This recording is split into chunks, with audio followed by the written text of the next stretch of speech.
अस्सलामु अलैकुम वरहमतुल्लाहि वबरकातुहु। इन्नल हम्दुलिल्लाह नहमदुहु व नस्तईनुहु व नस्तगफिर व नऊज़ु बिल्लाहि मिन शुरूरि अनफुसिना व मिन सय्यिआति अअमालिना मन यहदिहिल्लाहु फला मुदिल्ल लहु व मन युद्लिल्हु फला हादिय लहु व अशहदु अल्ला इलाहा इल्लल्लाहु वहदहु ला शरीका लहु व अशहदु अन्न मुहम्मदन अब्दुहु व रसूलुहु।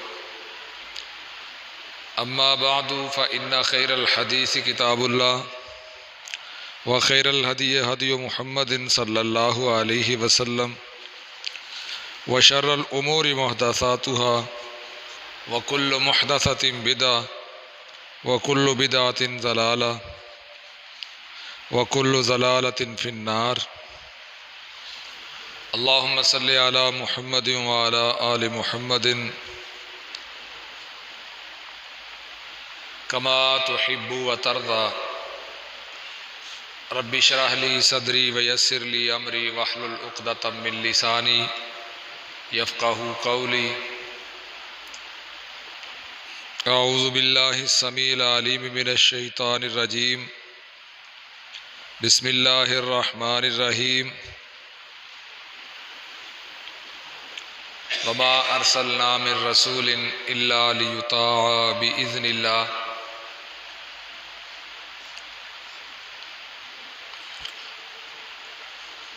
मेरे लिए इंतहाई एहतराम के लायक मोहतरम दोस्तों, बुज़ुर्गों, भाइयों और मेरी माँओं, बहनों, बेटियों, नबी अकरम सल्लल्लाहु अलैहि वसल्लम ख़ातमुन नबिय्यीन हैं। अल्लाह रब्बुल इज़्ज़त ने आपकी ज़ात गिरामी पर नबूवत और रिसालत के सिलसिले को ख़त्म फरमा दिया है। अब क़यामत की दीवारों तक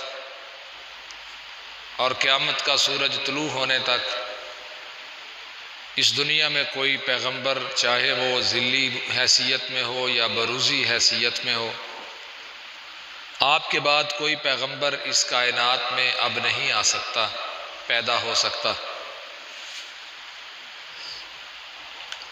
नबूवत और रिसालत क्या है? सिलसिला आदम अलैहिस्सलातु वस्सलाम से अल्लाह ताला ने शुरू फरमाया और इसका सिलसिला अल्लाह रब्बुल इज़्ज़त ने मुजस्सम-ए रहमत सल्लल्लाहु अलैहि वालिहि वसल्लम पर मुकम्मल फरमाया है। आदम अलैहिस्सलाम से लेकर मुहम्मदुर रसूलुल्लाह सल्लल्लाहु अलैहि वसल्लम तक इस रुए ज़मीन पर अल्लाह ताला ने बहुत से अंबियाए किराम अलैहिमुस्सलातु वस्सलाम को भेजा। नबूवत और रिसालत की ज़िम्मेदारी के साथ सरफराज फरमा के वो ज़िम्मेदारी अता करके अल्लाह रब्बुल इज़्ज़त ने उनको इस कायनात में भेजा। नबियों को अल्लाह रब्बुल इज़्ज़त ने किताब अता फरमाई, हिकमत अता फरमाई और नबूवत अता फरमाने के बाद इस काम के लिए भेजा कि ये लोगों को अल्लाह की इबादत की तरफ बुलाए। नबूवत और रिसालत का मनसब दुनिया में ये मनसब सबसे बड़ा मनसब है। ये मुकाम मखलूक में जो अल्लाह ने मखलूक पैदा फरमाई है और फिर मखलूक के जो अल्लाह ने मकाम बनाए हैं, उन मकामात में सबसे ऊंचा और सबसे बेहतरीन मकाम नबियों का मुकाम है। नबी से ऊंची ज़ात अल्लाह ने कायनात की किसी की नहीं बनाई। नबी की ज़ात वो ज़ात होती है कि जिसे अल्लाह रब्बुल इज़्ज़त कभी तो फरिश्ते के जरिए उस पर हुक्म नाजिल फरमाते हैं, कभी अल्लाह रब्बुल इज़्ज़त उसके दिल में बात डालते हैं, और कभी अल्लाह रब्बुल इज़्ज़त डायरेक्ट उससे मुखातिब होते हैं और वो अल्लाह के नबी और रसूल जो हैं वो लोगों तक अल्लाह का पैगाम पहुंचाते हैं। रसूल कहा जाता है उस शख्सियत को जो पैगाम पहुंचाने वाली हो, जिसे हम पैगंबर भी कहते हैं, जिसे कासिद भी कहा जाता है, एलची भी कहा जाता है, सफीर भी कहते हैं। कि दुनिया में जो नबी जो रसूल है वो अल्लाह रब्बुल इज़्ज़त का पैगाम देने के लिए इस दुनिया में अल्लाह ने उसको चुना है। और नबी भी, उसका मतलब भी यही है, नबूवत का मतलब होता है खबर देना। नबी दुनिया वालों को अल्लाह रब्बुल इज़्ज़त की तरफ से आने वाली खबरों से मुत्तले करता है, आगाह करता है। वो अल्लाह की खबरें अल्लाह की मखलूक तक नबी पहुंचाता है। रसूल को अल्लाह रब्बुल इज़्ज़त शरीयत आता फरमाते हैं, किताब आता फरमाते हैं। और नबी की वजाहत यूं आई है कि नबी रसूल की रिसालत की, पिछले रसूल की रिसालत के सिलसिले को आगे बढ़ाता है, लेकिन वो अल्लाह की वही के मातहत होता है। हमारे पैगंबर जनाब मुहम्मद रसूलुल्लाह सल्लल्लाहु अलैहि वसल्लम नबी भी थे और रसूल भी थे। मकाम रिसालत क्या है, रिसालत का मर्तबा क्या है? अल्लाह रब्बुल इज़्ज़त फरमाते हैं, मा कान लि बशरिन अन युअतियहुल्लाहुल किताब, सूरत आल इमरान की आयत नंबर 29 है।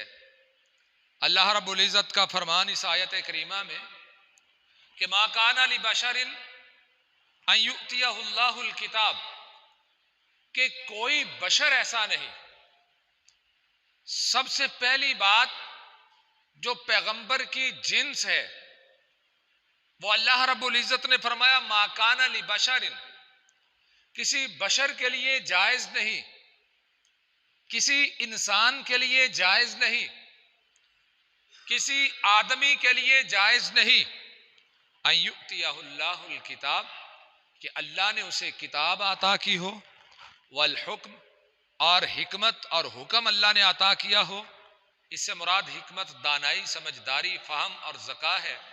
और दूसरा इससे मुराद फैसला साजी की कुव्वत, और अल्लाह रब्बुल इज़्ज़त ने जो इक़्तिदार अपने पैगंबर को अता किया है, वह नबूवता, और जो नबूवत की जिम्मेदारी अल्लाह ने नबी के कंधों पे रखी है।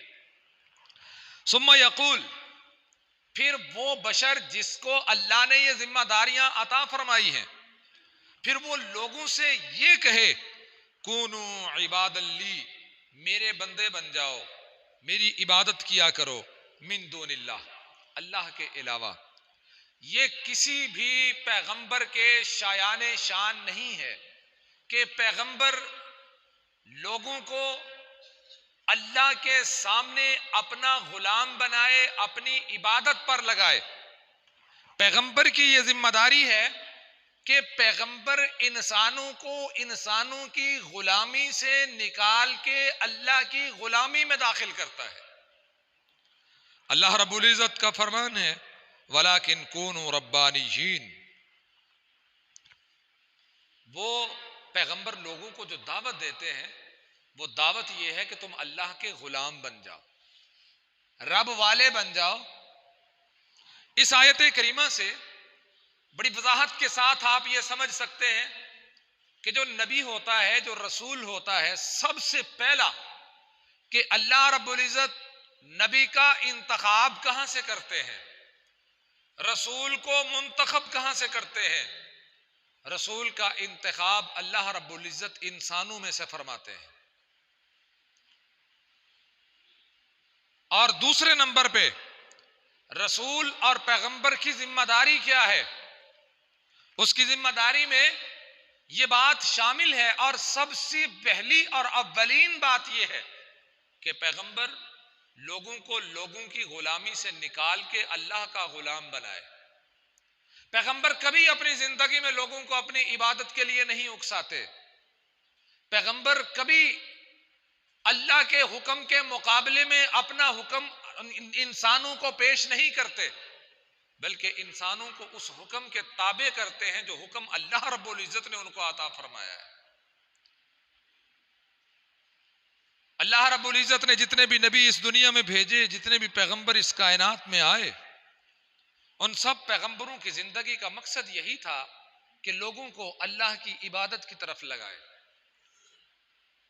अल्लाह ने बहुत बड़ी मिसाल कुरान हकीम में बयान की है हजरत नूह अलैहिस्सलातु वस्सलाम की सूरतुल अनकबूत में, वलक़द अरसलना नूहन इला कौमिही। अल्लाह ने भेजा नूह अलैहिस्सलातु वस्सलाम को उनकी कौम की तरफ। वलक़द अरसलना नूहन इला कौमिही फलबिसा फीहिम अल्फ सनतिन इल्ला 50 आमा।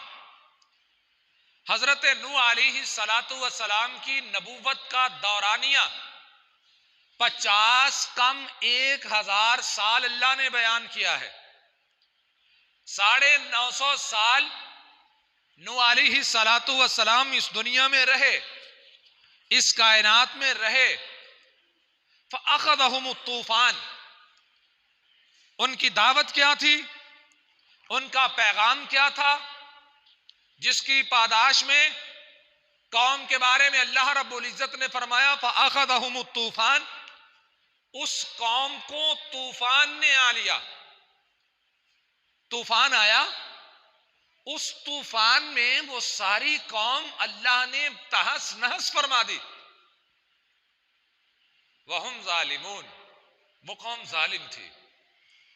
कौम का जुल्म क्या था? कत्ल करना जुल्म है, नाहक किसी का हक दबाना जुल्म है, चोरी करना जुल्म है, डाका डालना जुर्म है, किसी के साथ ज्यादती करना जुर्म है, किसी के माल मवेशी को खोल लेना जुर्म है, किसी की जायदाद को हथिया लेना यह भी जुर्म है, जुल्म है। लेकिन जो जुल्म नूह अलैहिस्सलातु वस्सलाम की कौम ने किया था, वो जुल्म इन तमाम जुल्मात से बड़ा एक जुल्म था।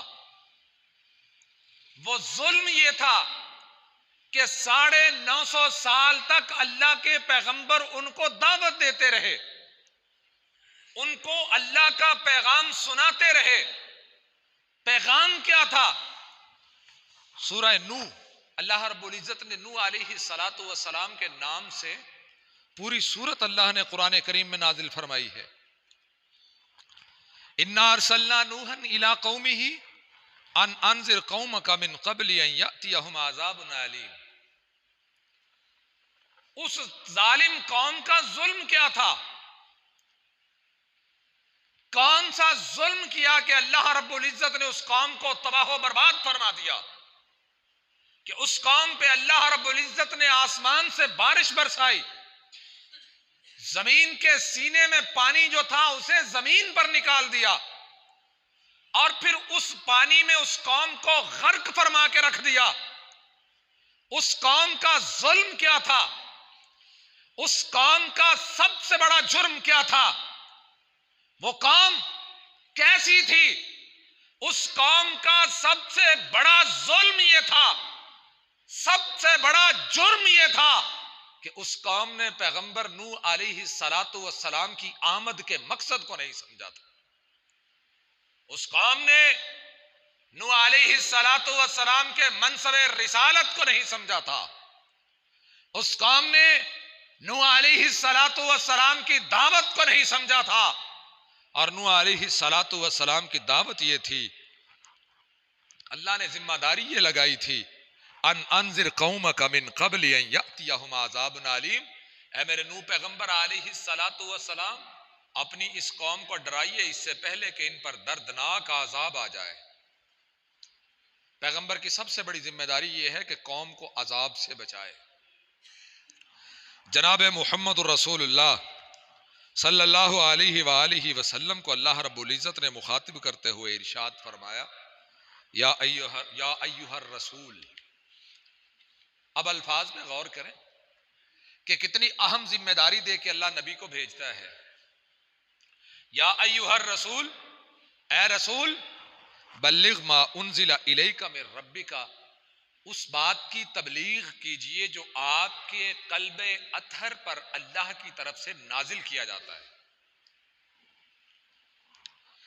फ़इल्लम तफ़ाल, अगर आपने ऐसा ना किया, अगर आपने इस कुरान हकीम की आयात की तबलीग ना फरमाई, फमा बल्लगता रिसालता, तो आपने अपनी रिसालत का हक अदा नहीं किया। वल्लाहु यासिमुका मिनन्नास, जिस राह पर आप चलने लगे हैं, मिशन रिसालत पर आप निकले हैं, आपको जो जिम्मेदारी अल्लाह ने सौंपी है, जो नबूवत का मनसब अल्लाह ने आपको अता फरमाया है, अल्लाह ने सूरतुल माइदा की आयत नंबर 67 में इस बात को बयान किया है। मनसबे रिसालत क्या है, एक नबी और रसूल की जिम्मेदारी क्या है, वो अपनी जिम्मेदारी के साथ इंसाफ कैसे करता है, अल्लाह का ऑर्डर क्या है, कहा आपकी जिम्मेदारी है, जो आपकी तरफ अल्लाह की तरफ से वही आती है, जो पैगाम अल्लाह आपको अता फरमाते हैं, इस पैगाम को मिन्नो अन मेरे बंदों तक पहुंचा दिया जाए। अगर आप ऐसा नहीं करेंगे तो आप अपनी रिसालत का हक अदा नहीं कर रहे। रही बात लोग क्या कहेंगे, हक बात कहूंगा, लोग नाराज हो जाएंगे। अल्लाह रब्बुल इज़्ज़त ने मिसाल दी नूह अलैहिस्सलाम की, क़ाला या कौमी इन्नी लकुम नज़ीरुम मुबीन। मनसब रिसालत है, रिसालत का मकसद है, रबीउल अव्वल का महीना है, इस महीने में हर शख्स अपने अंदाज से रसूलुल्लाह सल्लल्लाहु अलैहि वसल्लम से मोहब्बत का इजहार करता है। कोई अपनी छत पर लाइटें लगा के मोहब्बत का इजहार करता है, किसी ने अपने घर में झंडियां लगाई, किसी ने छत पे झंडा लगाया। सब ने समझा कि हमने झंडियां लगा के, झंडे लगा के, गलियों की सजावट करके, मलमल के दुपट्टे लहरा के, ढोल की घन गर्ज पे नाच के हमने नबी अकरम सल्लल्लाहु अलैहि वसल्लम की रिसालत का हक अदा कर दिया है, क्योंकि हमने खाने भी पका के तकसीम कर दिए हैं। अब इस इंतहा की मोहब्बत हमने की है, हमने तो मोहब्बत का हक अदा कर दिया है। हर बंदा अपनी जगह पे सच्चा है, हर शख्स अपनी जगह पे सच्चा है। हर बंदा ये समझता है कि मैंने मोहब्बत का हक अदा कर दिया है, मोहब्बत का हक अदा कर दिया है। अल्लाह करे मोहब्बत का हक अदा हो जाए। रिसालत के इस मकसद को कौन पूरा करेगा? हजरत अबू हुरैरा रज़ी अल्लाह ताला अन्हु, ऐसे ही मदीना शहर है, शहर नबी में बाजार में निकले, लोग दुकानों पे बैठे हुए थे, कारोबार का अरूज था, लेन देन हो रहा था, खरीदो फरोख्त जारी थी। हजरत अबू हुरैरा रज़ी अल्लाह ताला अन्हु फरमाते हैं कि तुम कैसे लोग हो, मस्जिद में अल्लाह के महबूब अलैहि सलातु व सलाम की विरासत तकसीम हो रही है और तुम यहां पे बैठे हुए हो। अब लोगों ने सुना कि मस्जिद में अल्लाह के नबी की विरासत तकसीम हो रही है। श्रीनगर शहर में मशहूर है, हजरत बल के नाम की एक दरगाह है, एक आस्थाना है जिसे हजरत बल कहते हैं। आपकी हैरानी इस वक्त ज्यादा होगी जब आपको यह पता चलेगा उस हजरत बल जो दरगाह है, वहां पर लोग एक बाल की पूजा करते हैं, सिर्फ एक बाल, या बालों का गुच्छा है, बालों के उस छोटे से गुच्छे को देखने के लिए सालाना लाखों की तादाद में कश्मीरी जमा होते हैं। जिस तरह हमारे यहां बहिश्ती दरवाजा जो पाकपतन में बना हुआ है ना, उस दरवाजे से गुजरते हुए कई लोग जख्मी होते हैं, बहुत कुछ होता है। ऐसे ही उस हजरत बल की दरगाह पे जाके उस एक बाल की जियारत के लिए कई लोग नीचे आके जख्मी भी होते हैं, कदमों तले रौंदे भी जाते हैं। लेकिन मोहब्बत है कि जोश मारती है। बालों को देखना है, वो बाल मामूली और आम बाल नहीं, उन बालों के बारे में मशहूर है ये बाल रहमत आलम सल्लल्लाहु अलैहि वसल्लम के बाल हैं। इसलिए लोग मोहब्बत का इजहार करते हुए उन बालों को देखने जाते हैं, उन बालों के लिए कदमों के नीचे आके रौंदे भी जाते हैं। परवाह नहीं है, अल्लाह के महबूब अलैहिस्सलातु वस्सलाम के जिस्म का हिस्सा थे। हम इनको देखना चाहते हैं, अपनी आंखों को ठंडा करना चाहते हैं। हजरत मुआविया रज़ी अल्लाह ताला अन्हु एक दफा बैठे हुए, उनके सामने अल्लाह के रसूल अलैहिस्सलाम ने अपने नाखून तराशे। बात समझ रहे हैं? नाखून तराशे, नाखून काटे। मुआविया रज़ी अल्लाह ताला अन्हु ने वो नाखून लिए, अपने पास महफूज कर लिए। जब मौत का वक्त करीब आने वाला था, बीमारी के अय्याम में, कहा जब मैं फौत हो जाऊं, दुनिया से चला जाऊं, इन बालों, इन नाखूनों को मेरी आंखों पर रख दीजिएगा। ये नाखून आम नाखून नहीं है, ये नाखून रहमत आलम सल्लल्लाहु अलैहि वसल्लम के जिस्म से जुदा होने वाले हैं। और उसके जिस्म की अहमियत और कदर और मुकाम क्या था, उम्मु सुलैम रज़ी अल्लाह ताला अन्हा बयान करती हैं कि अनस के घर मेहमान आए रज़ी अल्लाह ताला, और बोलो तो सही, रज़ी अल्लाह ताला अन्हु, मेहमान आए, कपड़े में रोटियां लपेट के मेहमानों के सामने रख दी। मेहमानों ने देखा ये कपड़ा पुराना है, गंदा है, चेहरे पर आने वाली नागवारी को सहाबी रसूल हजरत अनस रज़ी अल्लाह ताला अन्हु भांप गए, समझ गए। रुमाल लिया, रुमाल पकड़ा, पकड़ लेने के बाद उस रुमाल को जलती हुई आग में डाल दिया। मेहमान हैरान हैं, शशदर हैं कि रुमाल को आग में डाल दिया है। बड़ा गुस्सा आया है अनस को, हमारी इस हरकत पे। सामने देख रहे हैं, उस रुमाल को आग में डाला, उस रुमाल को आग ने जलाया नहीं, ऊपर जितनी मैल कुचैल आई थी सारी जल के राख हो गई। रुमाल साफ सुथरा और शफाफ होकर बाहर निकाल लिया। मेहमान हैरान हैं, सवाल करते हैं, पूछते हैं कि अनस इसकी वजह क्या है? आज तक हमने ऐसा मंजर नहीं देखा कि कपड़ा आग में डाला जाए और साफ होके निकल आए, वजह क्या है? अनस कहते हैं ये रुमाल वो है कि मेरे प्यारे महबूब अलैहिस्सलाम को एक दफे पसीना आया था तो आपने रुमाल मंगवाया था।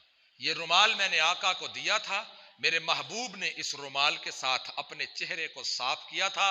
जिस दिन का इस चेहरे को साफ किया है, उस दिन के बाद मैंने इसे धोना गवारा नहीं किया कि कहीं मेरे महबूब के पसीने के असरात इस रुमाल से जुदा ना हो जाए।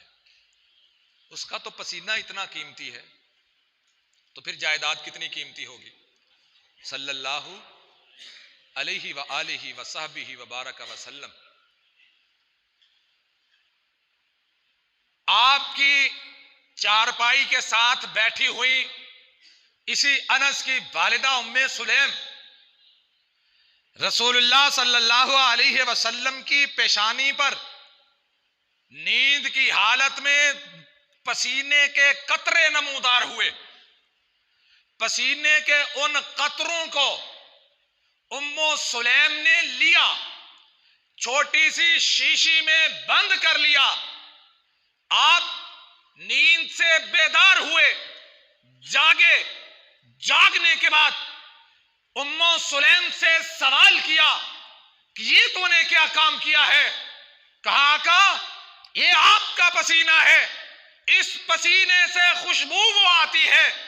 ये पसीना ऐसा मुअत्तर पसीना है, ऐसा खुशबू वाला पसीना है। वो खुशबू अल्लाह ने गुलाब और चंबेली में नहीं रखी, जो खुशबू अल्लाह ने आपके पसीने में रखी हुई है। आप समझ सकते हैं कि रसूलुल्लाह सल्लल्लाहु अलैहि वसल्लम का पसीना इतना कीमती है, तो फिर आपकी विरासत कितनी कीमती होगी, जायदाद कितनी कीमती होगी, आपकी छोड़ी हुई चीजें कितनी कीमती होंगी। रसूलुल्लाह सल्लल्लाहु अलैहि वसल्लम के सहाबी हजरत अबू हुरैरा ने कहा कि मस्जिद में अल्लाह के महबूब की विरासत तकसीम हो रही है। अफसोस के मदीने के लोग अपने कारोबारों में मसरूफ हैं। सब ने अपने काम छोड़ दिए, कारोबार छोड़ दिए, चलते कैलकुलेटर रुक गए, तुलते तराजू बंद हो गए, मापते माप रुक गए। लोगों की निगाहें मस्जिद नबवी की तरफ उठ चुकी हैं। अब निगाहों के साथ कदम भी उठते चले जा रहे हैं। लाइनें बना के लोग मस्जिद नबवी की तरफ चलते जा रहे हैं। जब मस्जिद नबवी में पहुंचे तो हैरानी की इंतहा न रही कि अबू हुरैरा ने कभी हमारे साथ धोखा नहीं किया, कभी झूठ नहीं बोला। आज इसने कैसी बात कर दी कि मस्जिद में महबूब की विरासत तकसीम हो रही है। हम मस्जिद में पहुंचते हैं तो वहां पे वही वो पुराने लोग, वही उनका पुराना अंदाज, वही पुरानी जमातें और क्लासें, वही पढ़ने और पढ़ाने का स्टाइल है। हमने तो कोई नई चीज मस्जिद में नहीं देखी। सबने सवाल किया, अबू हुरैरा आज आपने हमारे साथ अच्छा नहीं किया कि हमारे काम का टाइम भी बर्बाद किया है। एक कारोबारी आदमी जानता है कि उसके गाहक खड़े हों तो उसे गले से उठा दिया जाए तो उसके दिल पर कौन सी छुरियां चलती है। यकीन कीजिए, दुकानदार के लिए मरने का मुकाम होता है जब गाहक उसकी दुकान से खाली चला जाए। ऐसे ही है, ऐसे ही होता है कि मैं जो देखिए ऐसे ही होता है जी। दुकानदार की कोशिश है गाहक ना जाए, फिर काम के वक्त में कोई आके ये कह दे कि जाओ मस्जिद में महबूब की विरासत तकसीम हो रही है।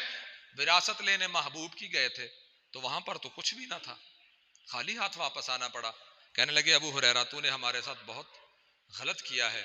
हजरत अबू हुरैरा रज़ी अल्लाह तआला अन्हु फरमाते हैं, तुमने सुना नहीं कि अल्लाह के महबूब अलैहिस्सलातु वस्सलाम ने फरमाया था, अल उलमाउ वरसतुल अंबिया, नबियों की विरासत माल जवाहिर दौलत नहीं हुआ करती, नबियों की विरासत इल्म हुआ करता है।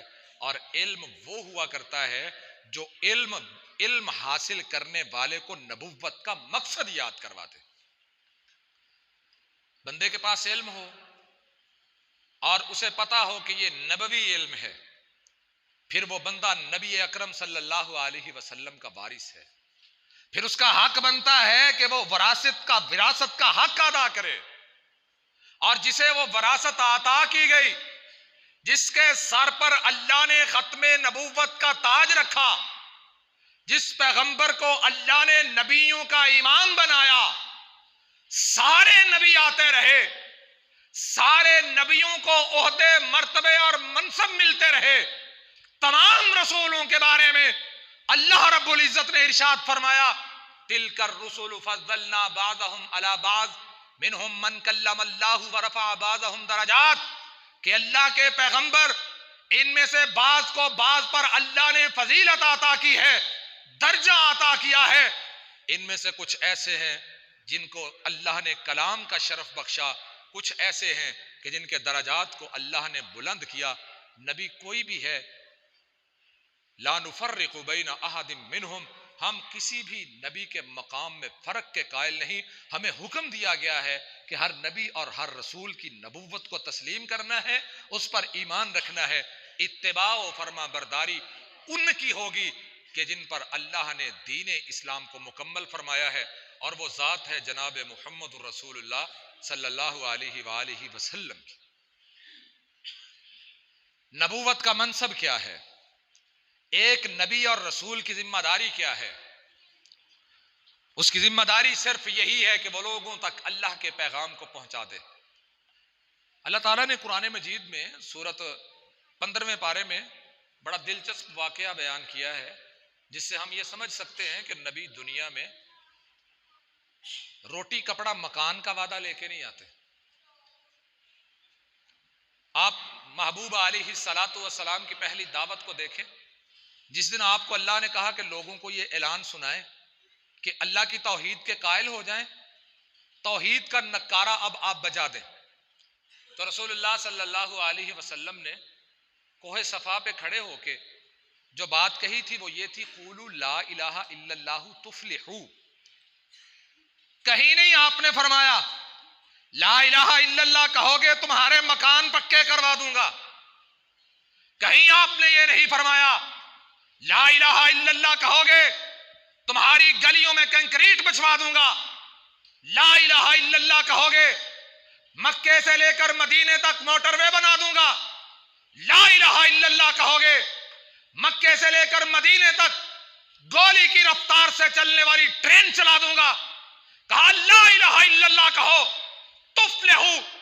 मेरा मकसद आने का, मेरा पैगाम यह है, मैं उस कामयाबी की दावत देता हूं जो कामयाबी इस दुनिया में खत्म नहीं होती है, जिसकी इंतहा यहां से शुरू होती है और दूसरी इंतहा उसकी जन्नत में जाके खत्म होती है। मैं तुम्हें न रोटी के वादे लेके आया हूं, न कपड़े के वादे लेके आया हूं, न मकान के वादे लेके आया हूं।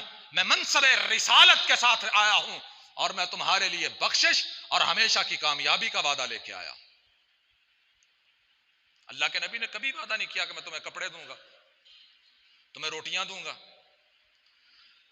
अगर यही मकसद होता नबूवत का, तो सीरत की किताबों में लिखा हुआ है कि मक्के के लोगों ने कहा था कि आप हमारे साथ मुकमका कीजिए, बैठिए हमारे साथ एक टेबल पे। पैगाम भेजा अबू तालिब के हाथ कि आप हमारे साथ बैठे, बात तय करते हैं, ये रोज रोज की चिख को खत्म करते हैं। हम तेरे साथियों को मारते हैं, तू हमारी बात को नहीं मानता, चले बात को किसी किनारे लगाएं। जी किनारे कैसे लगाई जाएगी?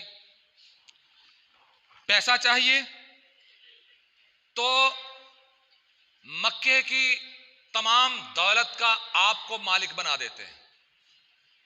खूबसूरत औरत चाहिए तो जिस कबीले पर, जिस औरत पर तुम हाथ रखोगे वो तुम्हारे हरम में भेज देते हैं। प्रोटोकॉल चाहिए, दुनिया के जिस बादशाह के मुताबिक प्रोटोकॉल चाहते हो वो प्रोटोकॉल मिल जाएगा। आपने क्या फरमाया? अबू तालिब की सारी बातें सुनी, आपने फरमाया मेरे एक हाथ पे चांद रख दें, दूसरे हाथ पे सूरज रख दें और मुझे कहें कि अपने मकसद से बाज आ जा, तो मैं अपने मकसद से बाज आने वाला नहीं हूं। और वो मकसद क्या था? क़ुलू ला इलाहा इल्लल्लाह। दुनिया के दिलों से दुनिया वालों का खौफ निकाल के अर्श वाले अल्लाह का खौफ भरा जाए। ये तो बात बहुत पहले तय हो सकती थी, 23 साल मेहनत की जरूरत ही नहीं थी। एक नबी और एक रसूल, उसकी रिसालत का मकसद क्या होता है? अल्लाह रब्बुल इज़्ज़त ने कुरान मजीद में वो वाकया बयान किया है कि लोगों ने कहा कि आप इस तरह करें कि हम देखना चाहते हैं कि आपके लिए आसमान से किताब का नुज़ूल हो हमारे सामने, आप वो किताब खोलें, हमारे सामने पढ़ें, हम आपको नबी मान लेंगे। अच्छा ये नहीं हो सकता तो आप इस तरह करें, मक्के में सब्जा नहीं था, बेआबो गया जमीन है, जमजम के कुएं के अलावा कोई पानी का जखीरा नहीं है। आप इस तरह करें, यहां पर आपके लिए बागों की जनाब कितारें बन जानी चाहिए, बाग उगाने चाहिए। अच्छा ये भी नहीं हो सकता तो फिर इस तरह होना चाहिए कि एक फरिश्ता आए, आप उसके पीछे पीछे हों, फरिश्ता आपके आगे आगे हो और दुनिया को ये ऐलान करे कि लोगों ये अल्लाह का रसूल है, हम तुम्हें रसूल मान लेंगे। ये भी नहीं हो सकता तो आप हमारे सामने सीढ़ी लगाइए, आसमान पर चढ़ जाइए, आसमान पर हमारे सामने चढ़िए, चढ़ के जाके किताब लेके आइए, हम आपको नबी मान लेंगे। अब आप क्या हैं?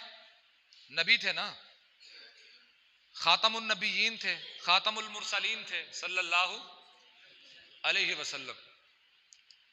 आप चाहते तो उनकी ये डिमांडें पूरी नहीं हो सकती थी, उनके ये तकाजे पूरे हो सकते थे, कर सकते थे, लेकिन आपने क्यों ना पूरे किए? उधर से अल्लाह की तरफ से जवाब आता है कि महबूब आप इनसे फरमाइए ये सारे काम मेरे अल्लाह के इख्तियार में हैं। हल कुन्तु इल्ला बशर रसूला, कि अल्लाह ने मुझे बशर बनाया है, मेरी जहां तक अल्लाह ने ताकत दी है वहीं तक है।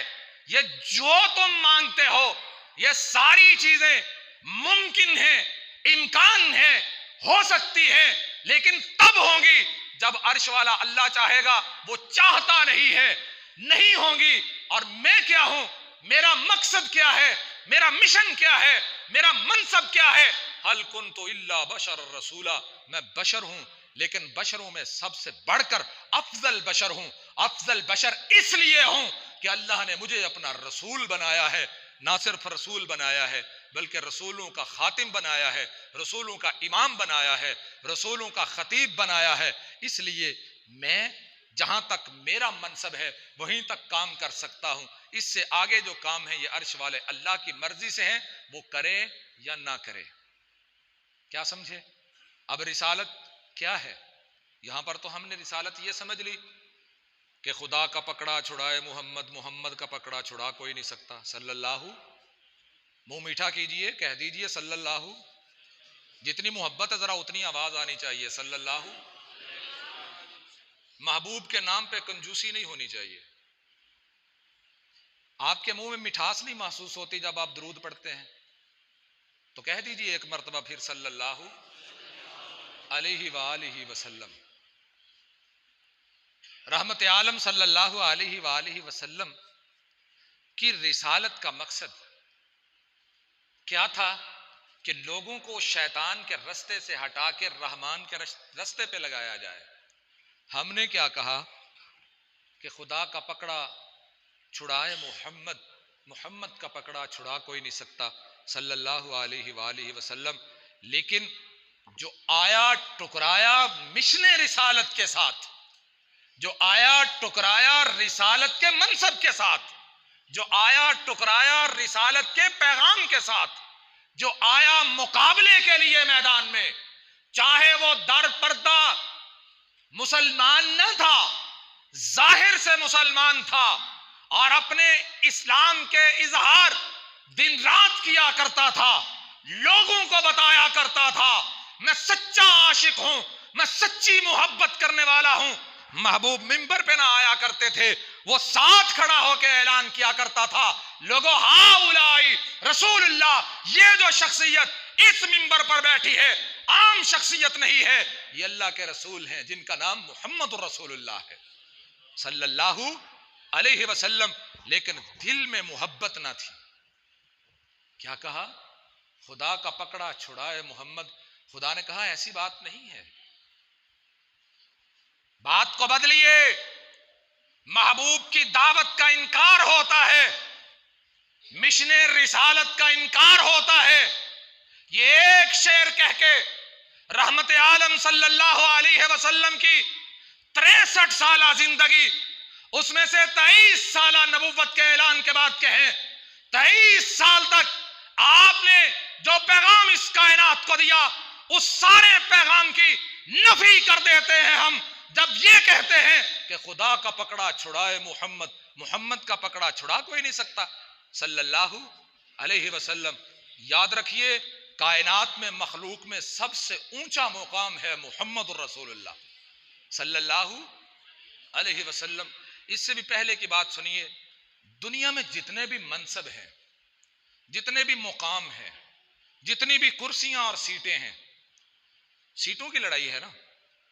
मुलाजम एक फैक्ट्री में 10 मुलाजम काम करते हैं, उनमें भी सीटों की लड़ाई है।